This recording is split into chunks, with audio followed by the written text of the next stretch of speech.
Welcome to Reframed, a podcast created to educate, encourage, and inspire parents and professionals. The Gladney Center for Adoption staff know parenting a child that has a history of loss, abuse, neglect, or trauma requires parenting skills and insight to be reframed in order to create a loving and caring environment. Reframed host Emily Moorhead and guests strive to make an impact on our world through topics that are important to you, your family, and our communities. And now, here's your host, Emily Moorhead. Hi, thanks for tuning in to another episode of Reframed. We're glad to have you back. Today is an episode of Table Talk where we're going to reframe birth parent identity. I'm here today with two birth parents who are sharing their journey with us. Mithani, can you tell me about yourself? Yeah, so I'm Mithani, and I placed in November of 2016. Awesome. And Katie, tell me about yourself. I'm Katie, and I placed in 2010. Awesome. Thanks for being here with us today. We're excited for this conversation. Today we're going to talk about life after placement and what your identity looks like as a birth parent.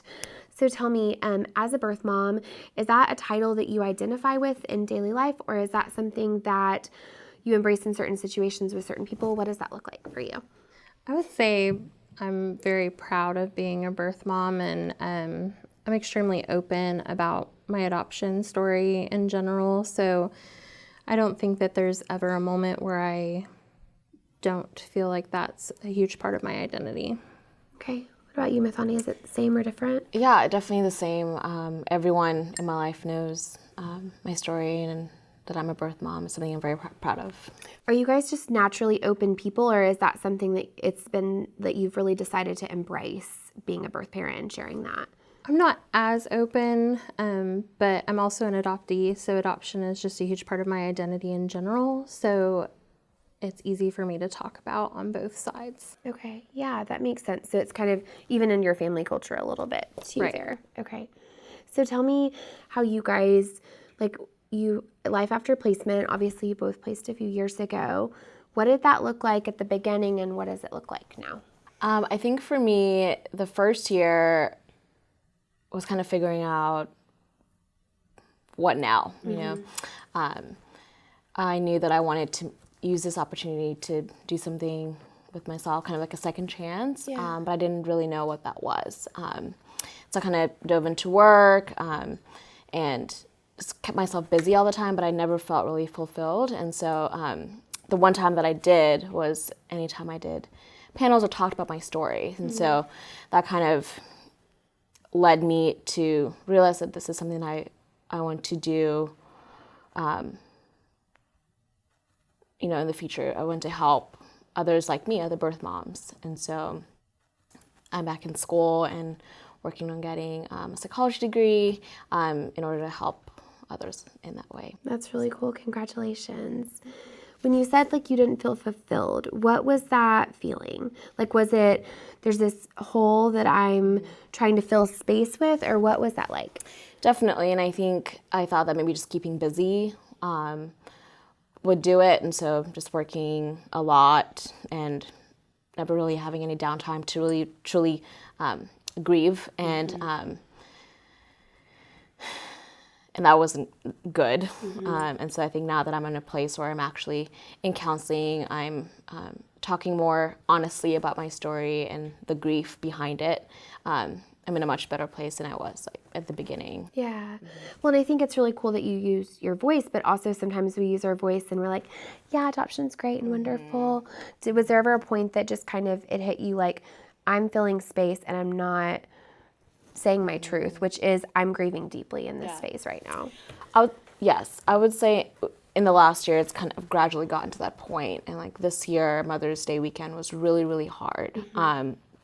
And it kind of took me by surprise because the last two I've thought that I was fine, and I probably was fine, but I think I just wasn't truly allowing myself to be and to grieve or be sad or be angry or whatever emotions that I needed to feel in that moment. And so this year I kind of with going to counseling, that's really helped me be more aware and more self-aware, which is something I wasn't doing before. And so when I felt the grief kind of hit me, instead of blocking that out, I allowed myself to dive into it and share that with people who were close to me so that they knew kind of where I was in that moment. You didn't stuff it. You just like looked at it in the face and sat in it, which is so brave and so hard to do. Katie, do you resonate with anything that Mithani's saying? For sure. At the beginning, I think I was kind of in a huge state of denial. I remember while I was pregnant and I was in the dorm, we had Loving Decisions, which is a counseling session, like a group counseling, and we talk about the stages of grief and how to cope with that. And even when I was pregnant, I was like, I have seen adoption full circle. I'm not going to feel this way. I'm fine. I've got this, guys. And so I think that in my mind, I just created this wall of everything's okay. And that's how I'm going to present this because I want people to see adoption as positive. But over time, I realized that just because we have positive thoughts completely about something, it's still a trauma. I still lost something. And so there are things that come with that I had to accept that I need to work through. So through counseling, I have also been able to just look at the trauma and realize this is just part of it. And it's okay that I'm not always happy. It's okay that I'm grieving. It is okay that I need to work through these things. It doesn't mean that I'm in a state of regret. It just means that there's stuff that I haven't processed and will have to work with through the rest of, my adoption journey. My favorite, I say it too many times and I'll never stop saying it, but joy and pain can coexist. Megan Devine says that all the time. And that's what it looks like in adoption for me. Would you guys agree or disagree with that statement? You did a big Yeah. No, absolutely. I mean, adoption is born out of loss, it's beautiful and families are made, but there's also the flip side where there is a big loss. Yeah. And so definitely. And I think it's kind of what you're saying is yes, this is so beautiful, but also if I'm not acknowledging what's hard about it too, that can take some of the beauty from it. And you don't get to rest in the beauty or the pain. It just becomes blurry and kind of confusing. So you guys both mentioned that you're in counseling. I'm a lifelong lover of counseling and will forever be in it, I think. So what led you to feel comfortable to sit in someone's office and just kind of be? I know for me, because this is what I want to do as a career, I knew that I kind of needed to get myself in order, get my house in order, if I'm to pour into other people. Yeah. And so I kind of went into it all right, let's do this. Not realizing it was going to be one of the hardest things ever. That's how I went into it. Yeah, I was so silly. Yeah. And so it's hard. I mean, it's been really good, but it's hard. Yeah. I mean, because you're intentionally going somewhere and saying, okay, let's do some work. And that's vulnerable. What about you, Katie? I grew up going to counseling and group counseling, and it wasn't my choice necessarily. Not that it was a bad decision on my parents' part. It was just not something as a child that I understood or wanted to comply with. Yeah. And so I had this thought in my head that I don't want someone to tell me how I need to be. I don't want someone to tell me everything that's wrong with me.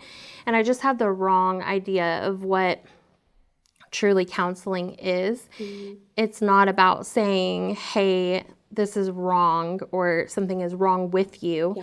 It's about saying, because of these things, you feel this, and this is how we can move forward with that so that it doesn't completely, put your life in shambles, so that you can daily walk with this and it's something that you can endure. Yeah.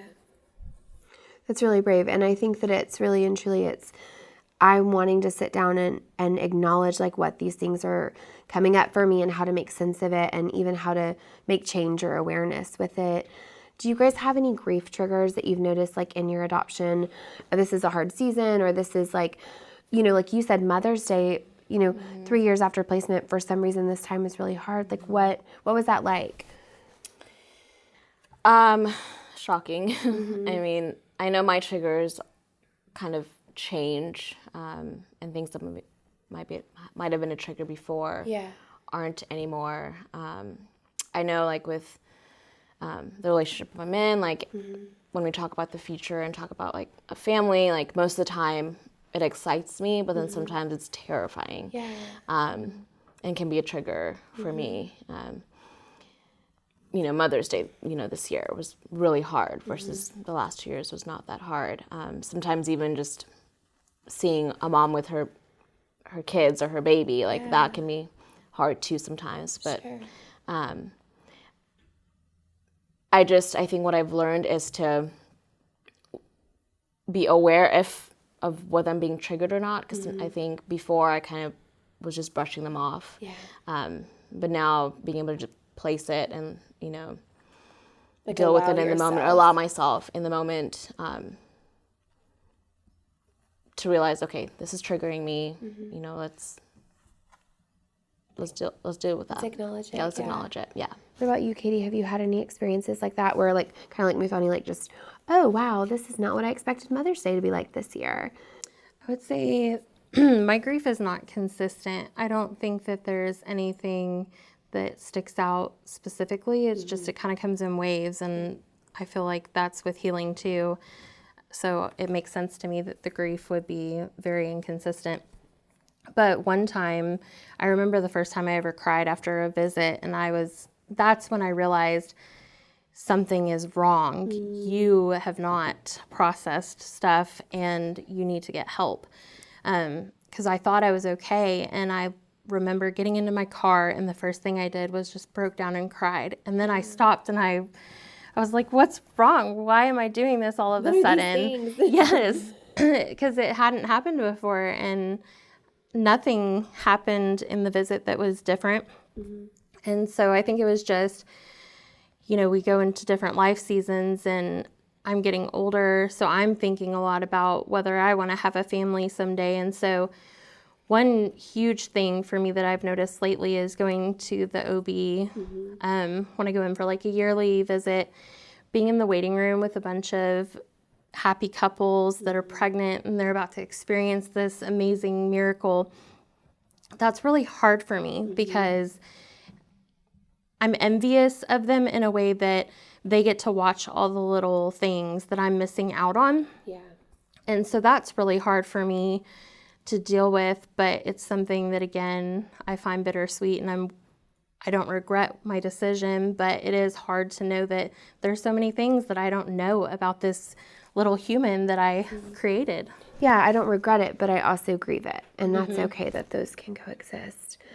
When you guys have talked about, like, I'm thinking about my future, like, in my relationship, when we talk about our future, one of my questions is, how have you shared being a birth parent with, like, a partner or, like, an employer? Like, I know, Katie, your employer is very flexible, and because you've shared your journey, how have you started those conversations? Do you mind sharing with me first, Navamis? Yeah, I know, like, with work, where I was working at the time when I was pregnant, they kind of walked with me through the whole journey, so they were very aware of any time I needed off, or any, like, for Mother's Day weekend. Those are really busy weekends in the service industry, but they always make sure I'm off, you know, which is huge, because, you know, anyone could be like, well, you don't have the child, it's not like you're a mom, you know, but I am a mom, you know, like, and I, you know, it is hard, and it is, I should have that time to grieve, or to take myself out, or whatever. And so,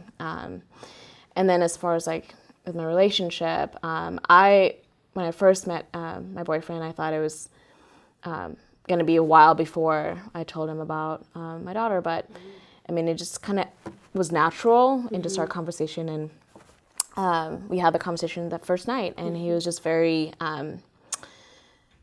just supportive, and, like, just told me how brave he thought I was on our first date, which was crazy to me. But, like, but yeah, I was like, check. Yeah, so it just kind of came naturally. Okay. And Katie, what was it like for you? Like, when you've shared with partners or family members or friends or employers, what has that been like? Mostly it's been positive. I am really open with my friends, and then I obviously have a really supportive network in my family. They're very pro-adoption just because of my story as a adopted child. But dating has been really hard. I have experienced more hateful comments from men than I have ever heard from anyone else. I've heard a couple women who didn't get it, and they would call me selfish for choosing adoption and not just pulling up my britches and doing it. Because, you know, it seems like an easy choice to those who haven't been through it. But it is really difficult because every time that I start that conversation in the dating scene, there's a part of me that's curled up in the corner because I'm just waiting for the backlash. There's just a lot of shameful stigma still out there for birth moms, and I think that because of that, it is a scary conversation for us to have if we don't know that that person is pro-adoption or has been touched by adoption or knows anyone that has been. It's really difficult to be brave and say, this is my story. I recently experienced someone telling me that because of that, it changed everything because they want a family from scratch. And I was really hurt by it, and I was crying that morning, and I told my coworker about it, and she said, but Katie, this is your testimony. It's not just your story, it's your testimony, and nobody can take that from you. And that helped me just own it in a different way of knowing that these things didn't happen to me by chance. Sure, my choices led me down that path, but this stuff has meaning, and that's why I choose to share it. Yeah. I guess, so on that note, how do you decide when to share it? Because like you said, you're like bracing for impact because you've had really bad experiences. So how do you decide who's safe to share it with and when you do that? If I'm really interested in someone, I try to do it as quick as I can because I've had so much negative backlash. Yes, because I'm like, if you can't accept this part of me, then you definitely can't accept the rest of what comes with it. Because ideally, this person, if they were to go forward in pursuing me, they would get faced with days where I'm crying and I don't even know why I'm crying. And they would have to be able to be encouraging and supportive of that and know that sometimes they won't even have the answers, but just being there is enough. And if they can't accept my story, then they definitely won't be someone that can support me in life. Yeah, absolutely. I think it's a really good point. And I think it's hard because society does have so many stigmas, one around like who a birth parent is, why a person would choose to plan adoption for their child. And those stigmas can kind of write a story that's not your story. So how have you guys kind of leaned into that or even fought against that? Because like you said, that's your testimony, that's your story, that's your journey. How have you leaned into that? I think for me in the beginning, it was very easy to get offended or hurt by it, and I think in some ways it still does sting. Sure. If I, like you had a reaction when she was talking about that dating. Yes. But now I realize it's just a matter of education, and there's just a lot of ignorance behind those comments or those actions. And so I use it as an opportunity to say, well, hey, let's talk about that. You know, you said X, Y, and Z, but it really should be A, B, and C. And so education, that's so important and so crucial to changing and breaking the stigmas. Do you agree, Katie? Yes, I still get offended when I read certain comments on, you know, just pro-adoption posts. But then after I let that impulsive moment pass, I realized that I can't sit there and attack them because it's no better than what they're doing. But it is ignorance. They just don't understand the situation. And while every birth mom's story is different, never should a birth mom be shamed for what she chose to do, what she found best for her and her child. Absolutely. I think it's a really good point. And I love that you said education. And I think that it's even everyone, I mean, it's everyone's responsibility. It's not just birth parents' responsibility to educate. It's every single person walking this earth's responsibility to stand up for what that beauty is in that adoption, and also what that birth mother's identity is, and that adoption story in totality, and respecting and giving that what it deserves, and not making a judgment or saying something yucky. And I was kind of like you when she was talking. I'm like, this makes me really mad. So what do you guys hope that your child's adoptive parents share with them about you and the adoption process? And I hope that they tell her that I'm using this opportunity to do something good, you know, to better myself and help others who are like me, other birth mamas. That's cool. Katie, what about you? Well, the open adoption that I have with my daughter and her parents, I know that they're teaching her that I loved her so much.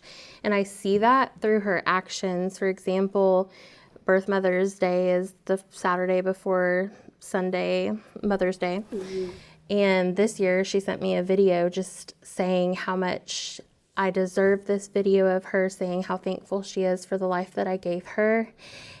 And it just really, it just speaks to how open adoption is supposed to look and why transparency is so important, because I don't get to live side by side with her through life, but she still knows that I did everything for her.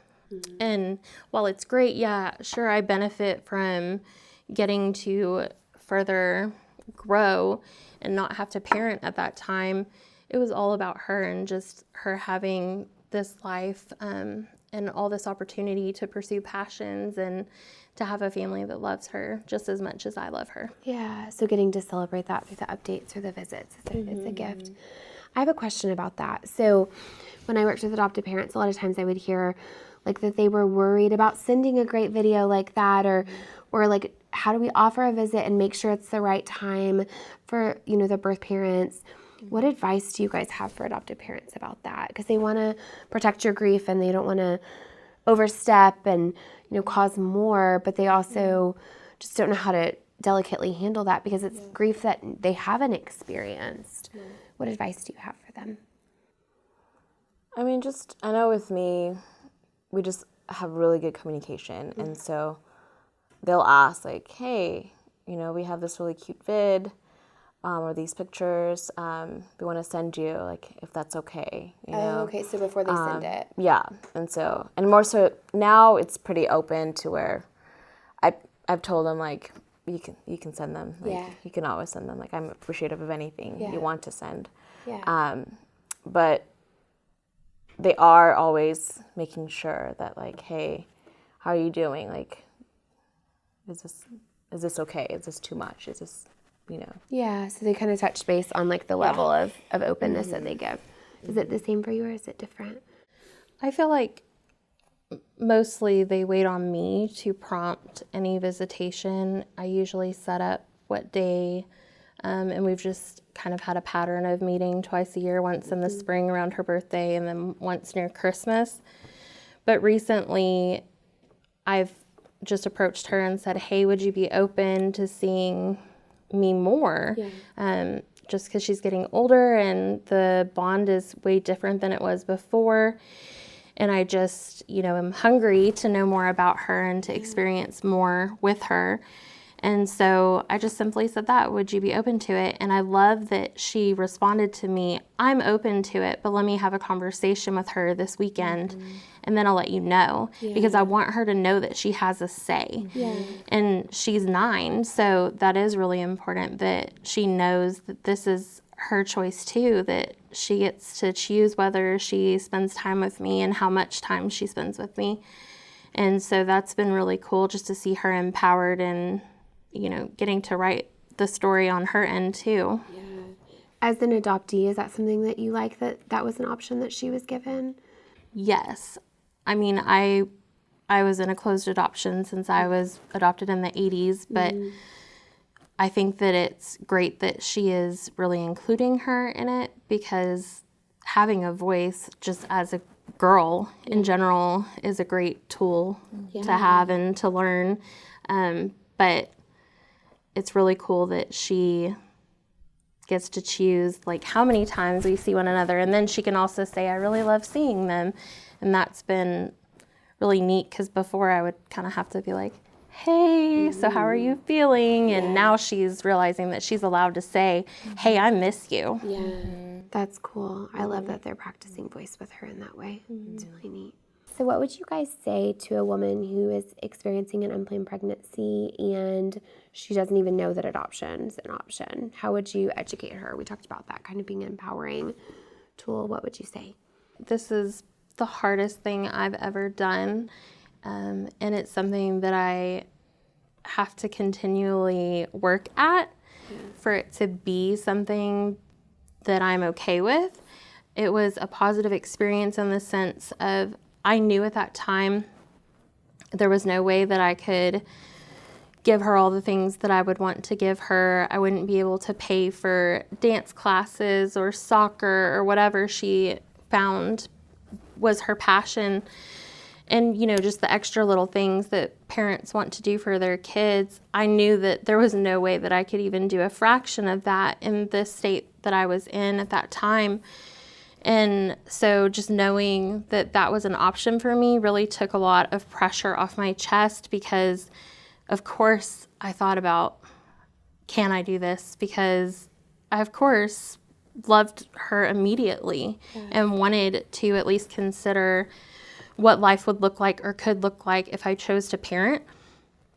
But I just knew that it wasn't feasible for me. And so moving forward, I just leaned on all the support that was given to me through family, through friends. And then when I came to talk to Gladney at the beginning, there was an immediate warmth when I came in. And it was just something that I really loved about it was that it was always my choice. That was never taken out of my hands. It was always very clear that this is your choice. You get to choose this. You are in complete control, and we are going to support you, and we will still love you through it. And that was really beautiful to me, to know that even though this was a really hard decision for me, I was being supported by people who understood what this journey looks like. And then I knew at the end of the day that her parents were overjoyed at getting to be her parents. So I just tried to focus on that. When things got hard, I just imagined how happy they'll be when they finally have her in their arms. And so it is hard, but I think it's also very rewarding. What would you say to a woman after placement? Because you've both talked about, like, yes, I was prepared, but there's nothing that could have fully prepared me for what that grief cycle was going to look like. So what advice would you have, or like what would you even tell yourself, you know? My biggest thing, give yourself grace, because I feel like the wall that I was building for myself of it's okay really was hiding from the fact that I was blaming myself, that I was shaming myself, because I wasn't, you know, able to just woman up and be a mom. And a lot of that just comes from the world. Like, that's just a expectation of the world, I think, that is out there. And so I had a lot of shame that I was just placing on myself and blaming myself for not being enough. And when I finally realized that it was pouring over into work, I had coworkers coming to me saying, "You're just like a cloud. You come in and you're like this dark cloud, and I know it's hurt, but you need to do something." And literally it was one of my coworkers that said, "Honey, I hear you that counseling wasn't your choice before, but it is your choice now. You get to choose if you want to go, and you get to choose whoever you see."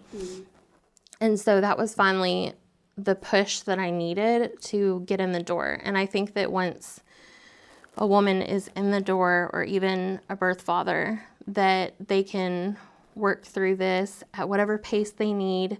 It's, again, not pretty. It's super uncomfortable.